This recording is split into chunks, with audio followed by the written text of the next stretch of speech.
यहाँ पर मूल समस्या जो है वो पानी की है। उन्होंने एक बड़ी विचित्र बात मुझे बताई कि यहाँ पे यमुना का पानी लाया जाए इस इलाके के अंदर। जो मीर साहब हैं वो युवा चेहरा होने के कारण लोगों को ये अपेक्षाएं हैं कि जब नया चेहरा आएगा और जवान कोई यूथ अगर आता है, नए मुद्दे आएंगे, नए इश्यूज आएंगे, उसकी सोच नई तरह की होगी, वो नए तरह के विकास कार्य करवाएगा, रोड से लोगों को बहुत फायदा होगा। बड़ी तकलीफ होती है लोगों को आने जाने में। तो उस राजनेता ने ये कहा। स्वागत है आपका थिंक 360 में। मैं हूं लोकेंद्र किलानौत। राजस्थान के विधानसभा चुनाव से पहले थिंक 360 की जो हमारी टीम है वो लगातार जनता के बीच में है। जनता के मुद्दों को समझने की हम कोशिश कर रहे हैं और ये जानना चाहते हैं कि चुनाव से पहले कौन से ऐसे मुद्दे हैं, जनता के धरातल के ऐसे कौन से मुद्दे हैं जो चुनावों को बड़े स्तर पर प्रभावित करेंगे। सरकार के बारे में जनता क्या सोचती है, सरकार के काम के बारे में जनता क्या सोचती है, अपोजिशन के बारे में क्या सोचती है, और राजस्थान में जो जिस तरह की राजनीतिक घटनाएं चल रही हैं, जिस तरह का एक सियासी माहौल बना हुआ है, उसके बारे में जनता कितनी अपडेट है। राजधानी जयपुर से आज हम सुबह चले, उसके बाद में हम पहुंचे श्री माधोपुर, जहां से कांग्रेस के दीपेंद्र सिंह शेखावत विधायक हैं। श्री माधोपुर के बाद में हमारा अगला पड़ाव था खंडेला, जहां से कांग्रेस निर्दलीय विधायक हैं महादेव सिंह खंडेला, और हमारे साथ में हमारे सीनियर हैं भंवर भीम सिंह। वीडियो जर्नलिस्ट हमारे साथ हैं गणेश यादव। हम तीनों ने इन दोनों विधानसभा क्षेत्रों को आज विजिट किया और जनता के मुद्दों को समझने की कोशिश की। अब हम आपको इस पूरे जो आज की हमारी यात्रा थी उसके बारे में ब्रीफ कर रहे हैं, आपको अपडेट करवा रहे हैं कि इन दोनों विधानसभा क्षेत्रों में कैसा माहौल है। भंवर भीम सिंह आज हमारे साथ थे। भीम जी, आपसे जानना चाहूंगा, दो विधानसभा क्षेत्रों को आज हमने विजिट किया, दोनों ही जगह मैं कहूँ कि सत्ता पक्ष के विधायक हैं। दीपेंद्र सिंह श्री माधोपुर से हैं, महादेव सिंह खंडेला सीनियर कांग्रेस नेता रहे हैं, पिछले चुनाव में निर्दलीय जीते, बड़े छत्रप हैं, लेकिन जीते वो निर्दलीय थे, पर उनके बारे में कहा जाता है कि अशोक गहलोत के साथ में ही गुटरगू करते हुए नजर आते हैं। क्या आपने महसूस किया? अभी हम खंडेला से एक बार फिर राजधानी जयपुर की तरफ लौट रहे हैं, कैसे मुद्दे हैं और क्या माहौल है? लोकेंद्र जी, मैं आपको एक जानकारी दे दूं जी कि मेरा गांव श्री माधोपुर डिस्ट्रिक्ट के अंदर, तहसील के अंदर पड़ता है, और डिस्ट्रिक्ट मेरा सीकर लगता है। और अपन जिन इलाकों के अंदर आए थे जी, चाहे श्री माधोपुर हो, चाहे खंडेला हो, और या अजीतगढ़ हो, शाफरा हो जी, ये या नीम का थाना हो, ये सब एक ही कॉन्स्टिट्यूंसी के अंदर आते हैं जी। और यहाँ पर मूल समस्या जो है वो पानी की है। इस इलाके में पानी बिल्कुल काफी वर्षों से, जहाँ तक मेरी जानकारी है, पिछले 15 सालों से पानी की बड़ी किल्लत हो रही है। ठीक बात है। और कई गांवों में तो पानी बिल्कुल खत्म सा हो गया पर्याय। लोगों को पानी के लिए टैंकर मंगवाने पड़ते हैं दूसरे गांवों से, जहां भी उनको जल स्रोत मिले, और नहाने धोने का काम उससे करते हैं, कैंपर के द्वारा पानी पीने का काम इस्तेमाल में लेते हैं। तो ये एक बड़ी समस्या है। ठीक बात है। और लोगों ने कहा भी था, कई लोगों, अच्छा, इन दिनों जो राजनीति के अंदर कई लोग बाग यहाँ पे आना चाहते हैं, जो अपना राजनीतिक भविष्य आजमाना चाहते हैं। कुछ कैंडिडेट बीजेपी से हैं, कुछ कांग्रेस से हैं, जो अब किसी न किसी पेशे से जुड़े हुए थे और जो वो समाज सेवा के अंदर आना चाहते हैं जी। कुछ मैं लोगों से मिला जो डॉक्टर हैं और जो अब राजनीति के अंदर आना चाहते हैं, तो उन्होंने यहाँ पे पाया कि मूल समस्या पानी की है। ठीक बात है। और एक डॉक्टर साहब हैं जिन्होंने एक आंदोलन खड़ा करने की कोशिश की, राजनीति में आना चाहते हैं, राजनीति में आना चाहते हैं, और पानी को लेकर उन्होंने एक बड़ा आंदोलन खड़ा करने की कोशिश की। जब मैं पिछली बार मेरे गांव आया था तो मैं एक समाज सेवी से मिला था जी, तो वो भी एक मूवमेंट खड़ा करना चाह रहे हैं पानी को लेके। उनका राजनीतिक उसमें कुछ लेना देना नहीं था, लेकिन उनकी मंशा थी कि वो इस इलाके के लिए जो बड़ी समस्या है पानी वाली जी, उस पे काम करें। केंद्र सरकार को, राज्य सरकार को अपील कर रहे थे कि यहाँ पे यमुना का पानी लाया जाए इस इलाके के अंदर जी। और वो चाह रहे थे कि कोतपुतली बेल्ट, नीमका थाना बेल्ट, शेखावत, ये आपके रिंगस, श्री माधोपुर, इसी पूरे इलाके के अंदर जो पानी की बड़ी किल्लत है उसको दूर किया जाए। ठीक है। अब उनका प्रयास कितना सफल होता है वो आने वाला भविष्य बताएगा। कमाल की बात हमें श्री माधोपुर जाने के बाद में देखने को मिली। श्री माधोपुर की आप राजनीति को थोड़ा सा देखिए, जहां से भैरू सिंह शेखावत विधायक रहे, उन्होंने चुनाव लड़ा और श्री माधोपुर के बारे में कहा जाता है कि लंबे समय से दो बड़े राजनीतिक परिवारों का वहां की राजनीति पर दबदबा रहा है। लोगों ने ऑफ कैमरा भी ये बात कही कि 5-5 साल का यहाँ पर एक स्कीम चलती है पॉलिटिकली। दीपेंद्र सिंह शेखावत, दूसरी तरफ जो खर्रा परिवार है, जाबर सिंह खर्रा वहां से विधायक रहे, उसके बाद में जो उनके पिता हैं लंबे टाइम तक वहां से विधायक रहे। एजुकेशन को लेकर जो स्थिति है बीते 70 सालों में, ये जो पूरा क्षेत्र है, चाहे मैं खंडेला की बात करूं, ठीक है खंडेला में सरकार ने इस बार एक बड़ा कॉलेज दिया है, लेकिन एक बड़ा प्रश्न चिन्ह यहाँ के जनप्रतिनिधियों पर है, चाहे श्री माधोपुर की बात करें चाहे खंडेला की बात करें, कि एक सरकारी कॉलेज यहाँ पर नहीं बन पाया। भैरू सिंह शेखावत जैसे छत्रप यहाँ से राजनीति करते रहे हैं, खर्रा परिवार की बात करें, या फिर दीपेंद्र सिंह शेखावत विधानसभा अध्यक्ष रहे हैं, बड़ा नाम है राजस्थान की राजनीति में।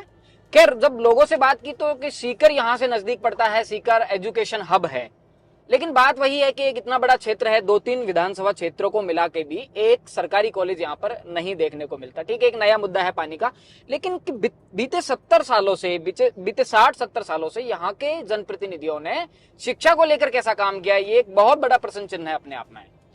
लोकेंद्र जी, मैं आपको बताऊं कि मैं रहने वाला यहाँ का हूँ। मेरा गांव इसी जिले के अंदर पड़ता है, तहसील श्री माधोपुर के अंदर पड़ता है, जिला सीकर है।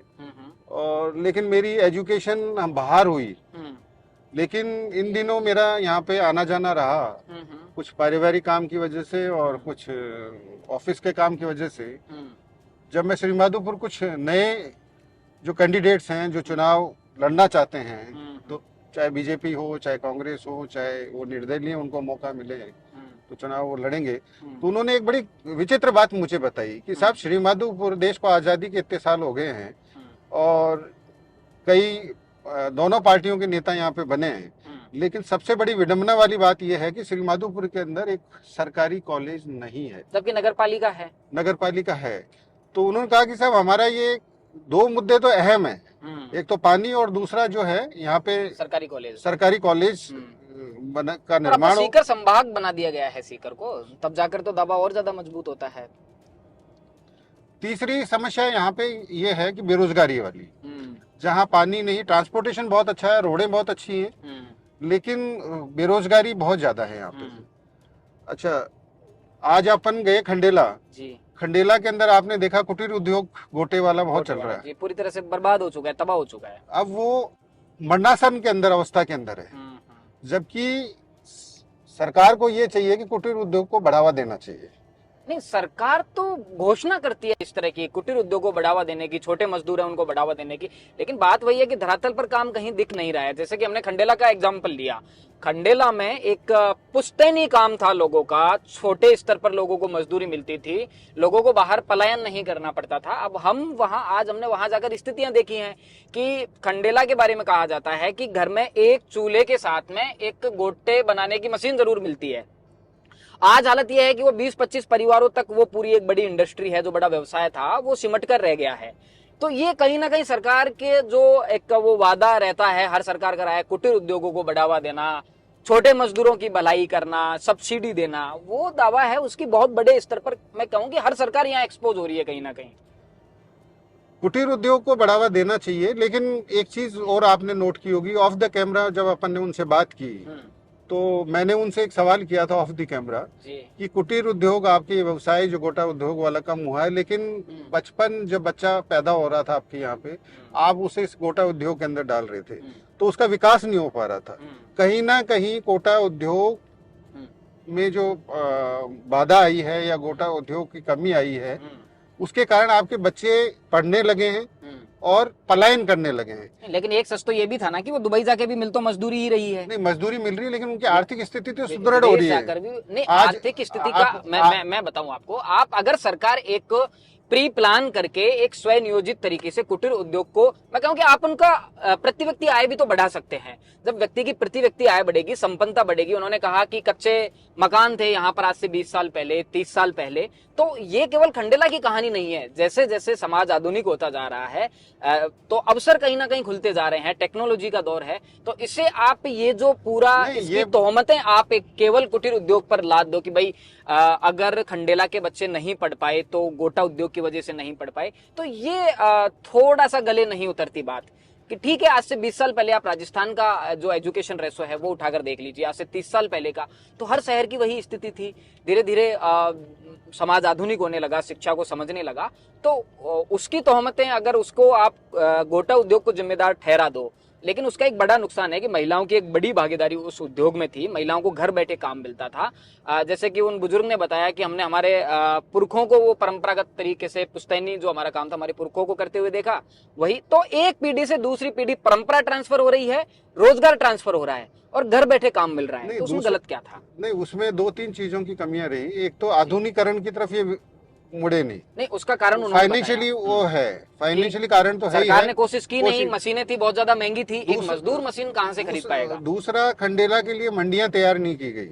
ठीक बात है। मंडियां जो है या तो मंडी गुजरात में चली गई या अजमेर के अंदर मंडी चली गई, तो सबसे बड़ा जो नुकसान हुआ, एक तो मंडियां यहाँ से खत्म हो गई। नहीं, उसका जिम्मेदार कौन है? मैं पूछ रहा हूँ, वो मजदूर तो उसके जिम्मेदार नहीं है। कहीं तो जो लोग इस धंधे से जुड़े हुए थे वो लोग तो इसके जिम्मेदार नहीं है। सरकार ने क्या कोशिश की है कितनी बड़ी इंडस्ट्री को बचाने के लिए? सरकार ने ट्रांसपोर्टेशन की, उनको कितनी सब्सिडी दी, कितनी मशीनें कितनी मजदूरों को दी, मशीनों पर कितनी सब्सिडी दी, एक बहुत बड़ा मुद्दा है। लोकेंद्र जी, ये तो बात मानना पड़ेगा कि सरकार ज्यादा जिम्मेदार है। नहीं, तय बात है, एक सरकार तो ज्यादा बड़े जिम्मेदार है, वर्ग को आपने उस रोजगार से काट दिया। लेकिन कुछ चीजें ऐसी भी हैं कि आधुनिकीकरण है, और दूसरा जो चीजें हैं वो है पैसा। आज की तारीख के अंदर जीवन यापन के लिए पर्याप्त पैसा उनको नहीं मिल रहा था। और आज भी आपने बात की है, उनसे संवाद किया, तो संवाद के दौरान आपने पाया होगा कि उनको पर्याप्त पैसा नहीं मिल रहा है। 100 रुपए के वो कमा पाते हैं, हद मार के अगर वो ज्यादा काम करते हैं तो 150 रुपए के आसपास वो कम कर पा रहे हैं। लेकिन 150 रुपए के अंदर आज किसी घर को चलाना बड़ा मुश्किल काम है। वो दूसरी तरफ ये बता रहे थे कि हमारा जो किराया है बिजली का वो 3-3.5 हजार रुपए के आसपास आ जाता है। तो एक आदमी की मजदूरी जो 100 रुपए दिहाड़ी रोज के हिसाब से मान के चले तो महीने के 3,000 रुपए के आसपास बनता है, वो बिजली के बिल के अंदर उनका चला जाता है। तो कहने का मतलब यह है कि उनके पास पर्याप्त आमदनी नहीं है। अब पर्याप्त आमदनी नहीं है तो वो दूसरे रोजगारों की ओर या दूसरे धंधों की ओर जरूर विमुख होंगे। ठीक बात है। नहीं, पर्याप्त आमदनी का ठीक है भाई, मुद्दा ये है कि मजदूरों के पास में टेक्नोलॉजी नहीं पहुंच पाई। अब टेक्नोलॉजी नहीं पहुंच पाई, उसका कारण क्या है? मैं वही कह रहा हूँ कि वो मजदूर दक्ष थे, वो कारीगर दक्ष थे, उनको मशीनें चलाना आता था, उनको गोटा बनाना आता था। कारण ये है कि चाइना से मशीनें आई, बड़े सेठों के पास में ये मशीनें पहुंची, उनका जो प्रोडक्शन है वो घट गया, जो अपडेट मशीनें हैं उनका प्रोडक्शन बढ़ गया। ये सबसे बड़ा कारण निकल के आया है। तो टेक्नोलॉजी मजदूर तक, मैं कह रहा हूं कि सरकारी स्तर पर अगर प्रयास होते, आप मशीनों पर सब्सिडी देते, आप इस बिजनेस को प्रोत्साहित करते, तो क्यों ना वो ही मजदूर उन्हीं मशीनों के साथ में कदम ताल करते और वो इंडस्ट्री लगातार बची रहती। लोकेंद्र जी, जिस हिसाब से फैशन के अंदर बदलाव हुआ है जी, फैशन का बदलाव भी गोटा उद्योग के लिए कहीं ना कहीं जिम्मेदार है। ठीक बात है। पहली चीज ये है कि ये इनसे आपने ऑफ द कैमरा बात की, मैंने जब इन्होंने बताया कि जो हमारा प्रोडक्ट है वो गुणवत्ता की कसौटी के ऊपर, वो जो आज प्रोडक्ट मशीन आधुनिक मशीनों से बन रहा है उसकी अपेक्षा बहुत बेहतरीन है। एक तो उसकी फिनिशिंग बहुत बढ़िया है, ठीक है, दूसरा उसकी फिनिशिंग नहीं है। आज इनको मजबूरन वो ही सामान प्लास्टिक के आइटम में बनाना, गोटा को प्लास्टिक के गोटे में परिवर्तित करके बनाना पड़ रहा है, पहली चीज। दूसरी चीज, पहले ये कह रहे थे कि हमारे पास में चांदी आया करती थी और चांदी के गोटे हम बनाया करते थे, सोने चांदी के गोटे पूरे हिंदुस्तान के अंदर। गोटा अगर कहीं बनता था सोना चांदी का तो वो खंडेला के अंदर बनता था जी। आज वो कारीगर नहीं। मैंने पूछा कि अगर आज आपको कोई ऑर्डर देता है तो क्या आप सोने चांदी के वापस गोटे बना सकते हैं? तो इन्होंने कहा साहब नहीं बना सकते, क्योंकि वो कारीगर नहीं रहे अब जो सोने और चांदी के गोटे बना सकते हैं। दूसरा, इन्होंने बड़ी अहम बात की कि ये मशीनें जो है हैंडमेड मशीनें हैं, लकड़ियों से बनी होगी, आपने देखा भी होगा, और विजुअल्स के अंदर जो हमने विजुअल्स लिए हैं उस विजुअल्स के अंदर भी दिखेगी। अब वो ये कह रहे हैं कि सब पहले बहुत सारे कारीगर होते थे इन मशीनों की रिपेयर करने के लिए। आज की तारीख के अंदर मुश्किल से 4-5 कारीगर ही रह गए हैं। और जब हमने उनसे जानने की कोशिश की कि ये कारीगर कहाँ गए, तो उन्होंने कहा कि साहब ये कारीगर दूसरे व्यवसाय में लग गए, बेसिकली फर्नीचर के काम में लग गए। तो एक ये बड़ा चैलेंज तो है, इनकी जो पुरानी मशीन है, गुणवत्ता वाली बात भी है, लेकिन आधुनिकता के साथ में गुणवत्ता नहीं है। खैर हम अभी दूसरे मुद्दों की तरफ चलते हैं। ये एक बड़ा मुद्दा है खंडेला का, गोटा उद्योग किस तरह से तबाह हुआ, बर्बाद हुआ और मजदूरों का यहाँ से पलायन हुआ। राजनीति पर हमने वहां के लोगों से चर्चा की। महादेव सिंह खंडेला निर्दलीय वहां से पिछली बार विधायक चुने गए और ऑफ द कैमरा लोगों ने कहा कि महादेव सिंह खंडेला की जो अपील थी कि ये चुनाव उनका अंतिम चुनाव होगा, ऐसी उनकी घोषणा थी और एक इमोशनल अपील थी। लोगों ने उनका समर्थन किया, बड़ा जनाधार दिया। अब फिर से वहां इस तरह का माहौल बनने लगा है कि अगर महादेव सिंह खंडेला चुनाव नहीं लड़ेंगे तो उनके ही परिवार से उनके बेटे या फिर उनके परिवार से कोई भी चुनाव लड़ेगा। बात वही है कि बड़े छत्रप महादेव सिंह खंडेला वहां से रहे हैं, तो वो जो विरासत है उनके ही परिवार में ट्रांसफर करने की कोशिश की जा रही है। एक युवा चेहरे का नाम आया, सुभाष मील। बड़ी अपील है, लोगों ने बहुत मुखरता के साथ में कहा कि उनका जो काम है तो संभावना है कि उनको टिकट मिले और एक बड़ी अपील उनकी खंडेला में देखने को मिली। क्या सोचते हैं आप कि कहीं ना कहीं महादेव सिंह खंडेला के लिए या फिर उनके परिवार से जो भी उम्मीदवार वहां होगा, एक बड़ा चैलेंज खंडेला में कहीं ना कहीं खड़ा हो रहा है? इसका कारण आप किसे मानते हैं? कहीं ना कहीं विधायक के काम से लोग संतुष्ट नहीं है या फिर सुभाष मील के काम से बहुत ज्यादा संतुष्ट है या फिर एक परिवर्तन चाहती है जनता? सुभाष मील क्या है कि युवा है, युवा चेहरा, और युवा चेहरा हमेशा अपनी ओर आकर्षित करता है और लोगों की अपेक्षाएं होती है, क्योंकि वो कई सालों से महादेव सिंह खंडेला राजनीति के अंदर सक्रिय हैं और खंडेला से जीतते आए हैं। और जो मील साहब हैं वो युवा चेहरा होने के कारण लोगों को ये अपेक्षाएं हैं कि जब नया चेहरा आएगा और जवान को यूथ अगर आता है, नए मुद्दे आएंगे, नए इश्यूज आएंगे, उसकी सोच नई तरह की होगी, वो नए तरह के विकास कार्य करवाएगा, तो एक उत्सुकता बनी रहती है।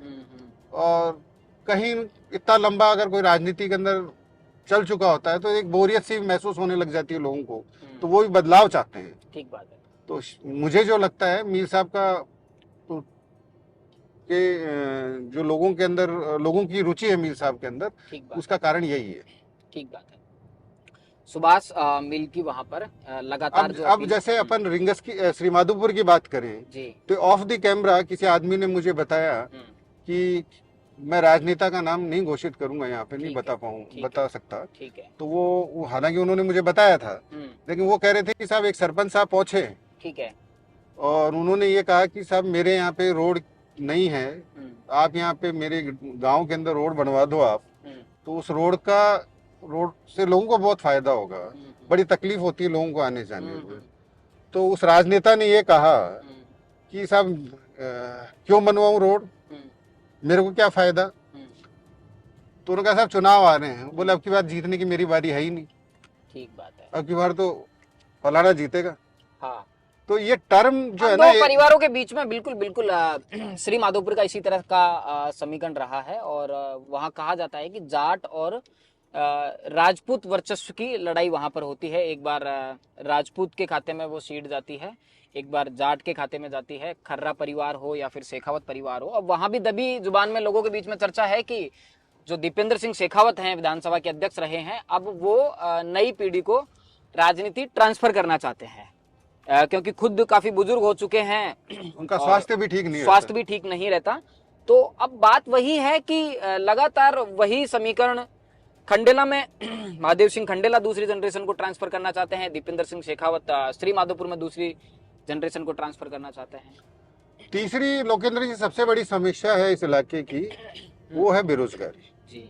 जब पानी नहीं होता और पानी नहीं होगा तो खेती नहीं होगी जी, और इतने बड़े कस्बे हैं नहीं है, छोटे छोटे कस्बे हैं ये, और रोजगार के साधन लिमिटेड हैं। ठीक बात है।